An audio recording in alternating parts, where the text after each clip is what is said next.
नमस्कार, बहुत स्वागत है आप सभी का। आप देख रहे हैं एबीपी गंगा। मैं हूं आपके साथ जया मिश्रा। बुलेटिन की शुरुआत करेंगे और सबसे पहले बात पहाड़ पर इगास की धूम की करेंगे। दरअसल उत्तराखंड का लोक पर्व है इगास। एक तरफ इगास को लेकर पहाड़ के लोगों में उत्साह है, तो वहीं इगास पर्व के मौके पर सीएम पुष्कर सिंह धामी ने पिथौरागढ़ स्थित अपने पैतृक गांव हड़खोला में पूजा अर्चना की। इस दौरान सीएम धामी ने ईश्वर से प्रदेश की खुशहाली और सुख शांति की कामना की। दो तस्वीरें आप देख रहे हैं, पहाड़ पर इगास की धूम है और अपने पैतृक गांव सीएम पुष्कर सिंह धामी पहुंचे, उन्होंने पूजा अर्चना की। उस वक्त की तस्वीर आप देख रहे हैं।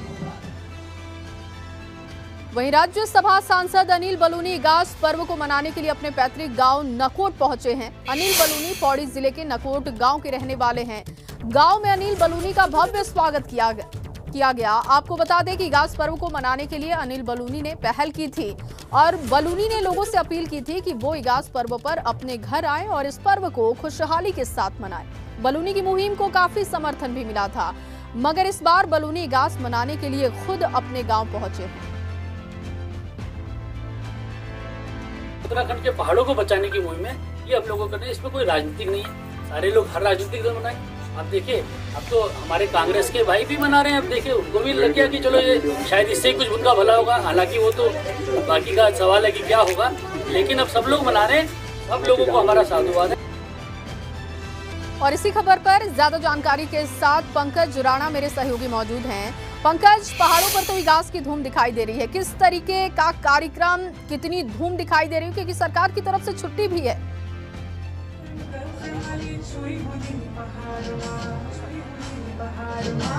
जय, देखिए देहरादून में हूँ इस वक्त में, और देहरादून में इगास का जो पर्व है ये इससे पहले इतनी बड़ी स्थिति में नहीं मनाया गया है। मेरे पीछे जो आप देख रहे हैं मंच, इस पे सांस्कृतिक और रंगारंग कार्यक्रम किए जा रहे हैं। ये जो उत्तराखंड की लोक संस्कृति है, जो यहाँ के वाद्य यंत्र हैं उनको यहाँ पर पूरी तरह से बजाया जा रहा है। उसके आधार पर ही यहाँ जो सांस्कृतिक कार्यक्रम है उनका आयोजन किया जा रहा है। इस साइड जो आप देखेंगे ये बहलो नृत्य के लिए ये सजाई गई है। यहाँ कुछ देर बाद यानी कि 7 बजे बहलो नृत्य खेला जाएगा, जो इगास के दिन प्रमुख त्योहार के दिन खेला जाता है। ये जो लकड़ियां लगाई गई हैं ये इसलिए लगाई गई हैं कि ताकि जो यहाँ के तमाम लोग हैं उनका बहलो नृत्य यहाँ किया जा सके। और यहाँ राज्यसभा सांसद अनिल बलूनी, मुख्यमंत्री पुष्कर सिंह धामी, राज्यसभा सांसद अनिल बलूनी और राज्यपाल गुरमीत सिंह भी यहाँ पर पहुँचने वाले हैं। और यहाँ पर आप अगर मैं जनता को दिखाऊँ, जया देखिए पीछे जो इधर तस्वीरें आप देखेंगे, यहाँ पर भारी संख्या में जो लोग हैं यहाँ पहुँचे हुए हैं। ये बड़ी बात है कि उत्तराखंड में जो इगास का जो पर्व है ये बड़ी संख्या में यहाँ मनाया जा रहा है। उतनी बड़ी संख्या में जो लोग हैं यहाँ पहुंचे हुए हैं।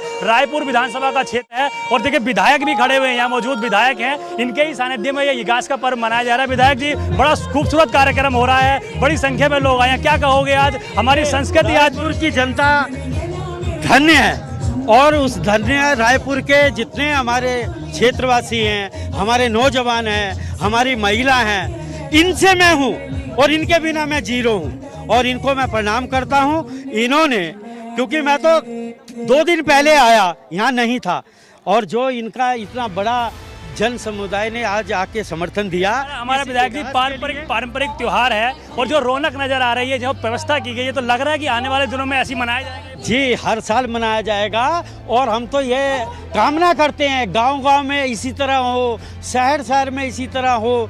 अपने मुख्यमंत्री जी का, अनिल बलूनी जी का, क्योंकि प्रेरणा अनिल बलूनी जी की है, मुख्यमंत्री जी ने उस पर 4 चांद लगाए। इगास को उत्तराखंड का बिल्कुल आगे हुए हैं, पहुंचने वाले हैं, आ गए हुए हैं, थोड़ा आराम कर रहे हैं। अच्छा, आ गए हैं, बलूनी जी भी आ गए हैं। और उस साइड में दिखाऊंगा, देखिए कैबिनेट मंत्री भी यहाँ बैठे हुए हैं, सुबोध उनियाल जी भी यहाँ पहुँचे हुए थे और कई तरह की यहाँ व्यवस्थाएं की गई हैं। इस साइड तमाम जो महिलाएं हैं वो सांस्कृतिक जो यहाँ पारंपरिक चीज़ें हैं उस बेस में आई है, उनसे हम बात करने की कोशिश करते हैं। पहले पंडित जी से बात करें। पंडित जी, कितना बड़ा प्रोग्राम है आज? देखिए हमारा जो सांस्कृतिक पारंपरिक प्रोग्राम है वो आज बड़े खुशी के साथ मनाया जा रहा है, क्या कहेंगे, क्या मान्यताएं होती हैं? देखिए, ऐसा है, जब अधर्म के ऊपर धर्म की विजय हुई, प्रभु श्री रामचंद्र जी विजयदशमी के दिन रावण को हरा करके अयोध्या आए थे, तो दीपावली के दिन वहाँ पर अयोध्या में दीपक जला करके स्वागत किया गया था। तो यहाँ गढ़वाल में 11 दिन बाद पता चला था, इसलिए यहाँ पर इगास के रूप में वो दीपावली का पर्व, राम जी के आने का पर्व मनाया जाता है। इसको बूढ़ी दीपावली भी कहते हैं और बग्वाल के नाम से मनाया जाता है। और ऐसा है कि हमारे विधायक माननीय उमेश शर्मा काऊ जी ने देखा कि हमारी जो इतना बड़ा प्रोग्राम इगास पे आपने कभी देखा है जो इस बार मनाया जा रहा है, ये क्या लग रहा है? ऐसा प्रोग्राम उत्तराखंड की धरती पर पहली बार ऐसा हो रहा है, क्योंकि हमारे जो विधायक जी हैं वह जनता के शुभचिंतक हैं और उन्होंने सोचा कि हमारी न्यू जनरेशन अपनी पुरानी परंपराओं को बिल्कुल सही बात पंडित जी कह रहे हैं और काफ़ी खुशी आ रही है। और इस साइड आप देखेंगे ये पारंपरिक जो वेशभूषा है, उस वेशभूषा में यहाँ महिलाएं बैठी हुई हैं और ये हमारी जो उत्तराखंड की संस्कृति है उसको भी झलकाती है। हम बात करते हैं, आप बताइए खूबसूरत तरीके से उत्तराखंड की जो वेशभूषा उसमें बैठी है, बहुत सुंदर लग रहा है आज हमें। और हमें जो विधायक जी ने, हमारे माननीय विधायक जी ने ये मेला रखा है, ये हमें जो पुरानी यादें थी वो ताज़ी करवाई। पहले भी इस तरह का इगास मनाया आपने या पहली बार मना रहे हैं? पहली बार मना रहे हैं हम, बहुत अच्छा लग रहा है आज, बहुत ही अच्छा। पहली बार ही हम इगास मना रहे हैं। ये जो वेशभूषा है ये पारंपरिक, ये आप इसीलिए पहन के आए हैं या कुछ और खास कार्यक्रम रहेगा? हाँ जी, ये हमारी वेशभूषा यही है, इसलिए हम अपनी वेशभूषा में आए हैं और हमारे यहाँ इगास को बहुत अच्छे ढंग से मनाते हैं। क्या खास रहने वाला? आप कहीं देहरादून मनाए कभी? आपने अपने घर पे कहाँ के रहने वाले हैं, वहाँ मनाया कभी? हाँ जी, मैं टिहरी गढ़वाल की रहने वाली हूँ। हमने हर बार, हर साल, जब बचपन से लेके शादी के बाद तक भी हमने इगास अपने यहाँ मनाते हैं, बहुत अच्छी तरह से मनाते हैं। हम भैलो बनाते, हमारे मम्मी पापा लोग हमारे भैलो बनाते थे, उसकी पूजा करके फिर हम इगास मनाते हैं। और बहुत हमारे माननीय विधायक जी का बहुत बहुत धन्यवाद। काफी खुशी है महिलाओं में और भी कई महिलाएं मैं चाहूंगी कि अगर वहाँ पर सांस्कृतिक कार्यक्रम बात करेंगे, आप बताइए। पहाड़ों की संस्कृति की झलक अगर वहाँ पर कलाकारों के जरिए दिखाई जा रही है तो आप भी वो तस्वीर दिखाइएगा। बिल्कुल, ये देखिए मैं इधर तस्वीरें दिखाता हूँ, ये सांस्कृतिक कार्यक्रम की झलकियाँ हैं। उधर जो स्टेज बना हुआ है, कुछ देर बाद यहाँ पर राज्यपाल गुरमीत सिंह और मुख्यमंत्री पुष्कर सिंह धामी, राज्यसभा सांसद अनिल बलूनी यहाँ पर पहुँचेंगे और ये जो सांस्कृतिक कार्यक्रम के लिए जो तैयारियाँ हैं वो अंतिम तैयारियाँ की जा रही हैं। अभी जो कैबिनेट मंत्री हैं सुबोध उनियाल जी, वो अभी जो इगास का कार्यक्रम है वो किस तरह से मनाया जाता है और किस तरह से हम अपनी सांस्कृतिक को आगे बढ़ा सकते हैं, पारंपरिक त्योहारों को आगे बढ़ा सकते हैं, उसके बारे में जानकारी दे रहे हैं। इसके कुछ देर बाद ही यहाँ पर राज्यसभा सांसद अनिल बलूनी पहुंचेंगे और उनका एक भव्य स्वागत यहाँ किया जाएगा, क्योंकि उन्होंने एक बड़ी मुहिम यहाँ चलाई थी। जी, ये कलाकार जो वहाँ से गुजर रही हैं, अगर आप उन लोगों से बात करिए, क्योंकि उनके लिए भी ये बड़ा मौका है। लगातार आप बातचीत कर रहे हैं, सालों बाद इस तरीके की तस्वीर देखने को मिल रही है और आज के दिन छुट्टी भी सरकार ने दे दी है, तो लोगों में जाहिर तौर पर बहुत खुशी है। तस्वीरें और दिखाइए, जरा ब्रीफ कीजिए विस्तार से। अजय देखिए, बिल्कुल जो अभी ये गई हैं, यहाँ से जो महिलाएं गई हैं, जो पारंपरिक वेशभूषा में गई हैं, वो यहाँ पर सांस्कृतिक कार्यक्रम के लिए पहुँची हैं। मैं कोशिश करता हूँ उनके पास जाने की, कोई काफ़ी दूर वो चली गई हैं, उनसे बातचीत करते हैं हम। और काफ़ी अच्छा यहाँ का जो दृश्य है काफ़ी है, भीड़ जो बहुत ज़्यादा हो गई है, तकरीबन 4 से 5 हज़ार लोग यहाँ पहुँच गए हैं। विधायक हैं केदार रावत जी बैठे हुए हैं, देखिए ये यमुनोत्री से विधायक हैं, आप भी आए हैं, आप पारंपरिक हमारा त्यौहार है, कितनी खुशी हो रही है आज? बिल्कुल, निश्चित रूप से जो ये पारंपरिक त्यौहार हमारा इगास का है, ये बूढ़ी दिवाली के नाम से जो जाना जाता है, इसको यहाँ पे हमारे रायपुर के विधायक काओ जी ने जो है बहुत अच्छी तरह से ऑर्गेनाइज किया है। ये सब लोगों के लिए खुशी का पर्व है और उल्लास का पर्व है। मैं इस उपलक्ष्य में अपने सभी प्रदेशवासियों को बहुत बहुत शुभकामनाएं देता हूं, बहुत बहुत बधाई देता हूं और सबकी खुशहाली की कामना करता हूं। देखिए इधर जो आप देखेंगे तस्वीरें, ये हमारे जो उत्तराखंड की संस्कृति है उसकी 2 तस्वीरें हैं। इधर हम देखेंगे तो ये टिहरी गढ़वाल का पारंपरिक वेशभूषा है, ये महिलाएं यहाँ बैठी हुई हैं और इस साइड जो देखेंगे ये हमारे चक्राता, यानी कि जो चक्राता का एरिया है उधर की वेशभूषा है। इनसे भी हम बातचीत करेंगे, इनसे पूछते हैं, आप बताइए कितना बड़ा, इतनी खुशी हो रही है आज, आप आज हमारे उत्तराखंड की पारंपरिक वेशभूषा में बैठी हैं, हंस भी रही हैं, कितनी खुशी हो रही है आज? हम उनसे पूछ, आप बताइए। अच्छा लग रहा है, अच्छा लग रहा है, अच्छा लग रहा है। पहले भी कभी इस तरह? नहीं, आज ही आए, पहली बार आए, लेकिन बहुत अच्छा लग रहा है। तो ये इगास जो है किस तरह से मनाते थे आप गांव में जब रहते थे, और अब ये देहरादून में भी आ गया है क्योंकि यहाँ शहरीकरण हो गया है तो लोग इतने आते नहीं थे, लेकिन अब आप लोग आए हैं तो क्या लग रहा है आगे इस तरह से मनाया जाएगा? ऐसे ही मनाया जाएगा, अच्छा रहेगा, आगे भी अच्छा। क्या करने वाले हैं आज, अभी क्या होगा? अब देखते हैं, कुछ कार्यक्रम। लोग बहुत खुश हैं पंकज, लगातार आपके जरिए हम तस्वीरें भी देख रहे हैं, तैयारियां वहां पर हो चुकी हैं और जैसा कि आप भी बता रहे हैं कि अब से थोड़ी देर बाद अनिल बलूनी भी वहां पर पहुंच जाएंगे, तो आप बने रहिए हमारे साथ।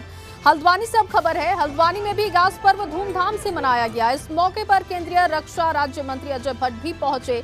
इगास पर एक तरफ दिए जलाए गए तो वहीं सांस्कृतिक कार्यक्रमों का भी आयोजन किया गया। दो तस्वीरें आपकी टीवी स्क्रीन पर। इगास पर दीप जलाए गए और सांस्कृतिक कार्यक्रम का भी आयोजन किया गया। पहाड़ की संस्कृति और इसके साथ साथ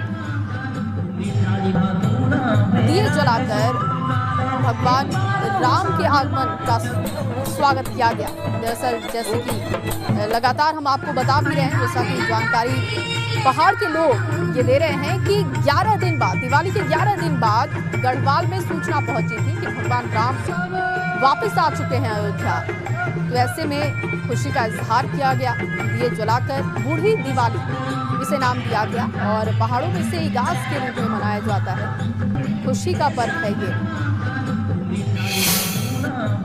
हमारे दोनों मंडलों में, गढ़वाल मंडल में इगास और यहाँ बूढ़ी दिवाली के नाम से ये त्यौहार जाना जाता है। मैंने कहा ना, हमारी संस्कृति बहुत ही रिच संस्कृति है। एक एक त्यौहार का अपना अलग अलग महत्व है। तो जो बूढ़ी दिवाली हम मनाते हैं आज, इसको धीरे धीरे लोग भूलते जा रहे थे। हम चाहते हैं कि जो पुरानी पीढ़ी है, नई पीढ़ी को ये सब चीज़ें विरासत में देती जाए, उनको बताते रहें। तो पंकज लगातार हमारे साथ बने हुए हैं। इगास का पर्व आज बड़ी धूमधाम के साथ पहाड़ों पर मनाया जा रहा है। पंकज, लगातार आपके जरिए हम तस्वीरें भी देख पा रहे हैं और जरा वहां पर और तस्वीर दिखाइए, क्योंकि एक जगह पर मैंने देखा कि वहां पर लकड़ियां इकट्ठा की गई हैं। क्या मायने उसके हैं? इस परंपरा को सालों से मनाया जा रहा है। पहाड़ की संस्कृति की झलक इसमें दिखाई देती है, लेकिन तमाम चीजों के मायने क्या हैं, जरा समझाइएगा। पार्टी के मीडिया प्रमुख श्री अनिल बलूनी जी भी हम लोगों के बीच में पहुंचेंगे। अजय, देखिए काफ़ी खुशी का माहौल है और मेरे पीछे आप जो ये लकड़ी का पूरा वो देख रहे हैं, ये एक तरह से भैलो होता है जो इगास के दिन मनाया जाता है। इसको पूरी तरह से घुमाकर एक जो हमारी उत्तराखंड की संस्कृति हेतु है उसके आधार पर मनाया जाता है और यहाँ इसकी काफ़ी तरह की मान्यताएं होती हैं। मान्यता क्या है उसके बारे में हम यहाँ जो पंडित जी खड़े हैं उनसे जानते हैं। मतलब क्या मान्यता है इसकी, किस तरह से रखा गया है, ये क्या होता है, कैसे जलाया जाता है? जी, ये इगास का कार्यक्रम है और इसमें जो आप देख रहे होंगे लकड़ी का जो कट्टा खड़ा कर रखा है, ये प्रकाश का प्रतीक है। और आज के दिन माधो सिंह भंडारी जब दिवाली में घर नहीं आए थे, उनके घर में दाल दली हुई थी, चावल जो तैयार कर रखे थे, दिवाली की तैयारी हो रही थी, लेकिन जब घर नहीं आया तो सारा परिवार निराशता में था। लेकिन इगास के दिन ही कितनी देर बाद जलाया जाएगा, इसको कैसे प्रकाशित किया जाता है, इसका महत्व क्या होता है, क्या महत्व है जो हम ये भैलो जलाते हैं? जी, जैसे ही यहाँ पर माननीय मुख्य अतिथि आएंगे तब जलाया जाएगा। लेकिन ये प्रकाश का प्रतीक है, ये प्रकाश का प्रतीक है। और ये जो लकड़ी हम जलाते हैं इसलिए जाते हैं कि हमको ऊर्जा मिलेगी और उष्णता मिलेगी और हम सब इकट्ठा होकर के अपनी जो बुराई हैं यहाँ पर समाप्त करें, अपने जीवन में ज्ञान का प्रकाश जलाएं। इसकी क्या पूजा होगी, पूजा विधि विधान क्या है इसका जलाने का, और इसमें किस तरह से हम आगे बढ़ेंगे, इसको कैसे किया जाता है? अभी जब माननीय मुख्य अतिथि महोदय आएंगे तो इसका विधिवत षोडशोपचार के माध्यम से पूजन किया जाएगा और पूजन के पश्चात जला करके देखिए एक दिव्य ज्योति पुंज इससे प्रकट होगा। और कहा जाता है कि जब रामचंद्र जी आए थे अयोध्या और गढ़वाल में सूचना 11 दिन बाद मिली तो लोगों ने उजाला प्रकाश किया, दीपक जलाया।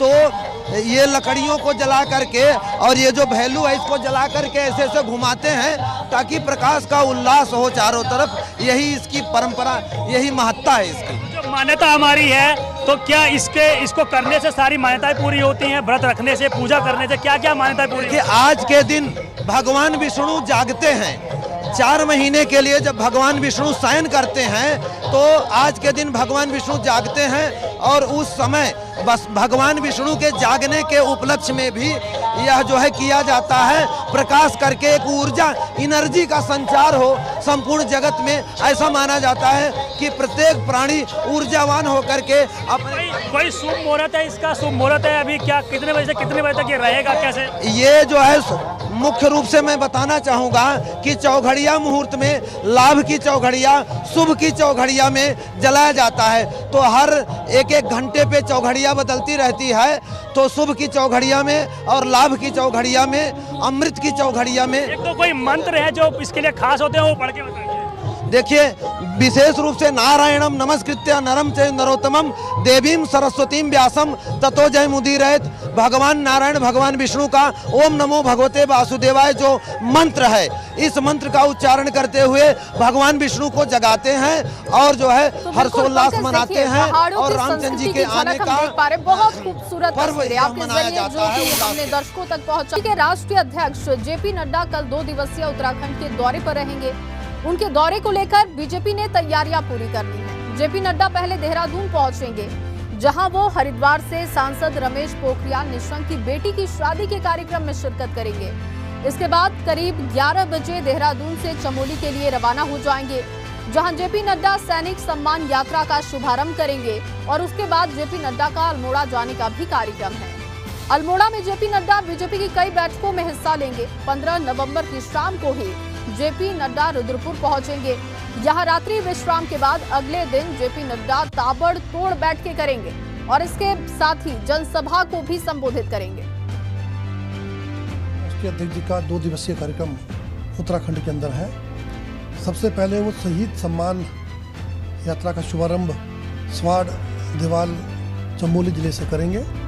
उसके पश्चात एक बागेश्वर जनपद, अल्मोड़ा जनपद और पिथौरागढ़ जनपद, इन 3 जिलों के जो हमारे विधानसभाओं की कोर ग्रुप है, उनकी एक बैठक अल्मोड़ा के अंदर होगी। उसके पश्चात रुद्रपुर उधम सिंह नगर के अंदर अपना एक आम पब्लिक का कार्यक्रम होगा, जनसभा टाइप में होगी, छोटी जनसभा है, 1000 लोगों का कार्यक्रम है। और उसके साथ साथ वहाँ पर शक्ति केंद्र संयोजकों से लेकर के और प्रदेश स्तर के जितने भी लोग हैं, उनकी एक अलग से बैठक होगी। कांग्रेस ने महंगाई के मुद्दे पर सरकार को घेरने की कोशिश की है। देहरादून में कांग्रेस की राष्ट्रीय प्रवक्ता रागिनी नायक और पूर्व मुख्यमंत्री हरीश रावत ने संयुक्त प्रेस कॉन्फ्रेंस की। इस दौरान बढ़ती महंगाई को लेकर केंद्र और राज्य सरकार की नीतियों पर सवाल उठाए गए और उनकी बात सुन करके मुझे अपनी पत्नी की याद आ रही थी, जो आ रही है, जो ये कहती हैं रोज कि भाई ये क्या हो गया, हर चीज़ के दाम इतने बढ़ गए और तुम पैसे का बंदोबस्त कुछ कर नहीं रहे हो, कैसे घर चला रहे हो। और ये मैं समझता हूँ कि हर सैलरीड क्लास के लिए या एक फिक्स इनकम पर काम करने वाले लोगों के लिए ये कहावत बिल्कुल सटीक है। वहीं पिथौरागढ़ में काली और गौरी नदी के संगम पर होने वाले जौली जीबी व्यापार मेले की शुरुआत कर दी गई है। 10 दिनों तक चलने वाले इस मेले का उद्घाटन मुख्यमंत्री पुष्कर सिंह धामी ने किया। मुख्यमंत्री ने कहा कि जौल जीबी मेला तीनों मुल्कों की सांस्कृतिक विरासत का प्रतीक है, साथ ही इससे सीमांत इलाकों में रहने वाली जनजातियों की आय भी बढ़ती है।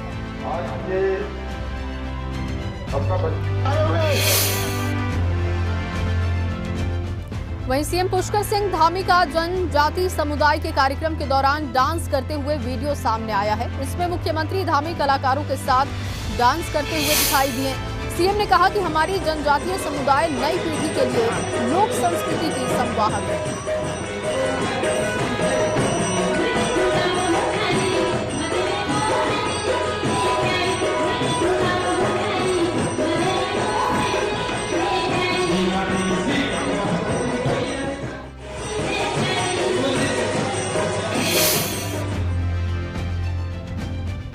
वहीं सैनिक कल्याण मंत्री गणेश जोशी रुड़की के दौरे पर रहे। इस दौरान उन्होंने प्रबुद्ध जन सम्मेलन कार्यक्रम में शिरकत की। गणेश जोशी ने प्रबुद्ध जन सम्मेलन में सभी कार्यकर्ताओं को एकजुट करते हुए पार्टी को मजबूत करने का संदेश दिया। इस दौरान गणेश जोशी ने कांग्रेस पर निशाना भी साधा। मैं पूरे विश्वास के साथ कह सकता हूं 60+ युवा नेतृत्व का नारा जो हमने दिया वो साकार होगा और भारतीय जनता पार्टी की सरकार पूरे प्रदेश के अंदर बनेगी। उन्हें ख्याली पुलाव बनाने दीजिएगा, उसमें कोई वो नहीं है। भारतीय जनता पार्टी एकजुट है और भारतीय जनता पार्टी कमल पर चुनाव लड़ती है और कोई भी जाने वाला नहीं। वन मंत्री हरक सिंह रावत ने अपने पुत्र वधू अनुकृति गुसाई के लिए टिकट की पैरवी की है। हरक सिंह ने कहा कि हर पिता अपने बच्चों को आगे बढ़ाना चाहता है और इसीलिए उनकी भी इच्छा है कि अनुकृति को टिकट मिले और वो चुनाव लड़े। कोई मैं उत्तराधिकारी के पक्ष में नहीं, क्योंकि वो अपना खुद का व्यक्तित्व तो नहीं हो उसका। क्या उत्तराधिकारी तब हो जब बिल्कुल वो कुछ नहीं हो, कुछ काम नहीं कर रहे हो, तब जो है एक तरह से उस जैसे प्रॉपर्टी होती है कि बाप की बेटे को मिल जाती है, बेटे की पोते को मिल जाती है। तो ये राजनीति में कोई उत्तराधिकारी वो नहीं होना चाहिए। राजनीति में यह है कि अगर उससे ज्यादा क्षमता है तो उसको मौका मिलना चाहिए, चाहे वो मेरा परिवार का हो चाहे मेरे परिवार का भाग। बिल्कुल मैं तो नहीं चाहूँगा भाई, जब हम दुनिया के लिए करते हैं तो हम अपने बच्चों के लिए क्यों नहीं करेंगे? कौन माँ बाप नहीं चाहेगा उसके बच्चे आगे बढ़े? भाई हर माँ बाप चाहता है कि उसके बच्चे जो है तरक्की करें। तो मैं भी निर्दय बाप थोड़ी हूँ, मैं भी चाहता हूँ कि हमारे बच्चे तरक्की करें।